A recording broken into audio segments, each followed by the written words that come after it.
Good morning बेटा। अच्छा, आप सबसे एक छोटा सा सवाल मैं पूछता हूँ। अगर आप सबको मैं कहूँ कि इस पेन की लेंथ नाप के दिखाओ, इस पेन की आपको मैं बोलता हूँ कि आप इस पेन की लेंथ मेजर करो, तो आप कहोगे सर मेन स्केल लिया हमने और इसको हमने इस तरह से यहाँ रखा और हमने इसको बता दिया कि इसकी जो लेंथ है वो हमारे पास में 13.7 सेंटीमीटर है। ठीक है, आसान था। अब मैं आपसे ये कहूं कि आप जो है वो मेरे पास में इस वायर का डायमीटर बताओ, इस वायर का डायमीटर बताओ या इस वायर का डायमीटर बताओ, तो क्या मैं मेन स्केल से कर सकता हूं? अगर मैं आपसे ये कहूं कि भाई आप जो है वो इसका इंटरनल डायमीटर बताओ, कैसे करूंगा मैं?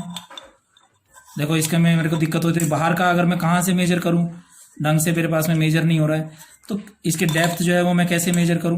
तो कुछ चीजें हैं जो डिफिकल्ट है मेरे पास में, तो इन सब डिफिकल्टीज का इलाज जो है वो हमारे पास फिजिक्स में है। फिजिक्स के पास में बहुत सारे इंस्ट्रूमेंट्स हैं। अब एक एक करके मैं आपको इंस्ट्रूमेंट बताता हूं जहां मेन स्केल जो है वो फेल हो जाता है मेजर करने में, और वहां हमारे पास पिक्चर में इंस्ट्रूमेंट आते हैं। ठीक, एक इंस्ट्रूमेंट जो सबसे पहला इंस्ट्रूमेंट है इसको हम बोलते हैं वर्नियर कैलिपर। Vernier caliper. अब भाई ये वर्नियर कैलिपर जो है काम कैसे करता है और ये कैसा दिखता है? अगर हम ध्यान से देखें तो वर्नियर कैलिपर जो है वो कुछ इस तरह का दिखता है। अब ये तीन काम करता है एक साथ, देखना आप ध्यान से। अगर मैं इसकी ये बाहर की आउटर जो है, ये इनर जो है, और यहां से एक स्पाइक आएगा जो कि डेप्थ नापने में काम आता है, तो जैसे ही मैं इस बटन को प्रेस करूंगा वैसे ही एकदम से देखो आपके पास में ये वाली जो ओपन होना शुरू हो गई, ये हो गई, और ये स्पाइक जो है ये बाहर आना शुरू हो गया। आया कि नहीं आया?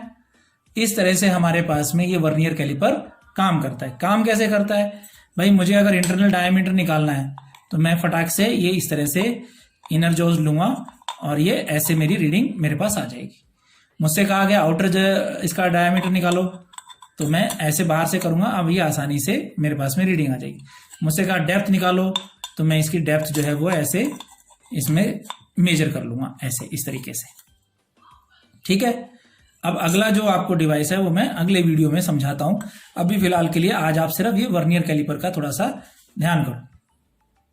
पिछले वीडियो में मैंने आप सबको मेजरमेंट के लिए ये बताया कि वर्नियर कैलिपर जो है, ये जो डिवाइस है हमारा वर्नियर कैलिपर, ये किस तरह से काम करता है और मेन स्केल जो है वो हमारा कहाँ कहाँ काम आ सकता है, कहाँ कहाँ नहीं आ सकता।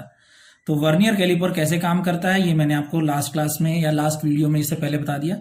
इस तरह का कोई भी यूटेंसिल हो, छोटा बड़ा किसी भी तरह का, आप उसका इनर आउटर डायमीटर और डेप्थ जो है वो पता लगा सकते हो।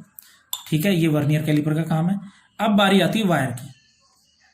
अब ये जो वायर है, इस वायर को नापने के लिए जिस इंस्ट्रूमेंट का हम इस्तेमाल करेंगे वो है कहलाता है स्क्रू गॉज। आप सबने देखा होगा ना कि इलेक्ट्रिकल वायर लेके आते हैं तो हम कहते हैं 8 mm का वायर है, 3 mm का है, 2 mm का है। ये कैसे पता लगता है? तो इसको नापने के लिए हमारे पास जो डिवाइस है ये ऐसा है, इसको बोलते हैं स्क्रू गॉज। ये स्क्रू गॉज वायर के डायमीटर को, इस पेपर की थिकनेस को, ये सब मेजर करने में काम आता है। काम कैसे करता है इसके ऊपर जरा ध्यान से देखना। ये सेंटीमीटर के 100वें हिस्से तक भी मेजरमेंट कर सकता है। इसके सर्कुलर स्केल के ऊपर 100 रीडिंग्स हैं। अगर आप ध्यान से देखोगे तो आपके पास में ये 0 से शुरू हो रहा है, 0, 10, 20, 30, 40, इस तरह से आपके पास में ये अलग अलग जो है वो 90, 100 तक आपके पास रीडिंग है। ये जो नीचे है ये मेन स्केल है।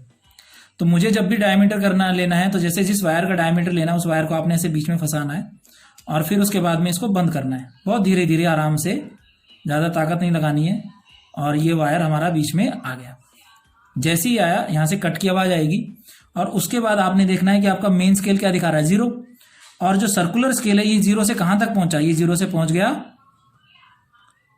42 पर। तो ये आपके पास में 42 आपके पास जो है वो 0.42 मिलीमीटर का आपका जो वैल्यू है वो आ जाएगी। ये बात आपको समझ में आई कि नहीं आई? ठीक है, ये इस तरह से मेजरिंग करता है। आप इस तरह से बाकी सब चीजों को भी मेजर कर सकते हैं। इसे हम स्क्रू गॉज बोलते हैं। ठीक है, ये मेन स्केल नहीं काम करेगा, यहाँ ये स्क्रू गेज काम करेगा। देखो अब तक जो पिछला वीडियो था उसमें मैं आपको वर्नियर कैलिपर और स्क्रू गेज के बारे में बता चुका था। अब एक नई थोड़ा सा एक चीज और देखो, वेट नापने के लिए हम क्या करते हैं, स्प्रिंग बैलेंस का इस्तेमाल करते हैं।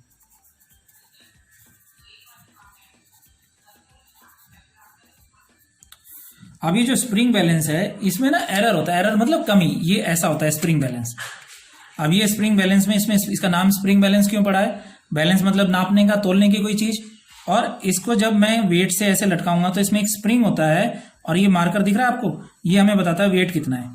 अब ये 0 से पहले है तो इसका मतलब इसमें कोई कमी है, तो इसकी 0 सेटिंग से हम इसकी इस कमी को दूर करेंगे। तो ये ऊपर आप देख रहे हो ये स्ट्रिप सी, ये वाली जो स्ट्रिप है, इससे मैं इसका जो एरर है उस एरर को मैं ठीक कर रहा हूं। तो मैंने इसको थोड़ा सा ऊपर की तरफ पुश किया तो अब ये बिल्कुल जो स्प्रिंग का ये जो मार्कर है, जो ये इंडिकेटर है, ये बिल्कुल सही 0 पर आ गया। तो अब मैं जब वे करूंगा तो ये बिल्कुल सही वेट जो है वो ये हमें देगा। तो एरर का मतलब होता है कमी। तो ये 3 इंस्ट्रूमेंट हैं जो आपको समझने हैं। देखो नॉर्मली हम क्या करते हैं, आप अपनी छोटी क्लासेस में आपने देखा होगा, आप ये नॉर्मल स्केल यूज करते हो, लेकिन जब आप बड़ी क्लासेस में आते हो तो आपको पता क्या चलता है, अरे भाई ये मेन जो बड़ा स्केल है, क्या मैं इससे इसका डायमीटर नाप सकता हूं? नहीं नाप सकता ना। क्या मैं इसकी जो है वो ये इसका ये आउटर डायमीटर ले सकता हूं, इनर डायमीटर ले सकता हूं इससे? नहीं ले सकता। तो हमने क्या किया, हमने फिजिक्स में बहुत सारे ऐसे इंस्ट्रूमेंट्स बनाए जिनकी मदद से आप जो है वो डिफरेंट अलग अलग चीजों को बिल्कुल एक्यूरेटली मेजर कर सकते हो। इसमें मैंने ये बताया कि अगर कोई एरर है या कोई कमी है तो उसको आप कैसे दूर कर सकते हो। आपके इंस्ट्रूमेंट में कमियां होती हैं, जैसे मान लो अब इसमें मैं दिखाता हूं, ये अब आगे चला गया मार्कर, मान लो अब आगे चला गया, ये जो मार्कर है ये अब आगे है, तो अब आपका जो वेट है वो ठीक नहीं आएगा। तो आपने क्या करना, या तो आप एडजस्ट करोगे या फिर आप इसको प्लस माइनस करोगे।